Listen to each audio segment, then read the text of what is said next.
na njem atụghị anya nke ndị mmadụ akwadobeghị ka gọvanọ Chukwuma Soludo ji wee wuchie na Solution Innovation District bụ atụmatụ gọvanọ ji n'aka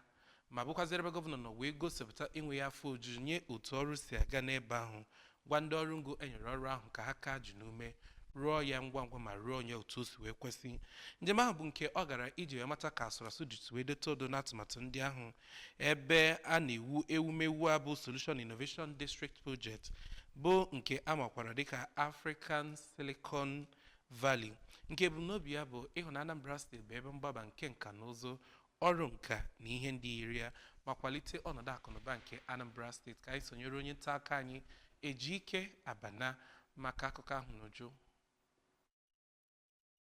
N'oge ya bụ njem nleta aka na-achị steeti ya bụ gọvanọ Chukwuma Soludo nke ndị so ya wee aga ya bụ njem gụnyere ndị eji okwu ha agba izu n'ihe gbasara ọchịchị na Anambra steeti ya nakwazi ndị nnọchite anya ndị ji ya bụ ọrụ ngo na mpaghara ahụ bụ nnọọ onye gosipụtara mwute ọ nwere na ndị na-alụ ya bụ ọrụ ngo bụ nnọọ ndị na-egbu oge otu ọ na-ekwesịghị n'ịlụchapụ ya bụ ọrụ enye ha n'aka ma jụọ ha ajụjụ banyere ihe nwere ike ịkpata na ọ pụghị ịnapụ ha ya bụ ọrụ were ya nye ndị ọzọ ka ha lụọ. Gọvanọ nọzi na ya bụ njem nleta gaa n'ebe gọọmenti Anambra steeti ji wee meburu obi nke dị n'ama ọbịa mpaghara achọrọ inye ndị ntorobịa a ga-eji na-akụziri ha aka ọrụ dị iche iche. Onye ji ọkwa Special Advisor to the Governor on Innovation and Business Incubation bụ Nwaada Chinwe Okoli kwupụtara na ọtụtụ ndị mmadụ ndị oji ego achụ ego egosigo na ha chọrọ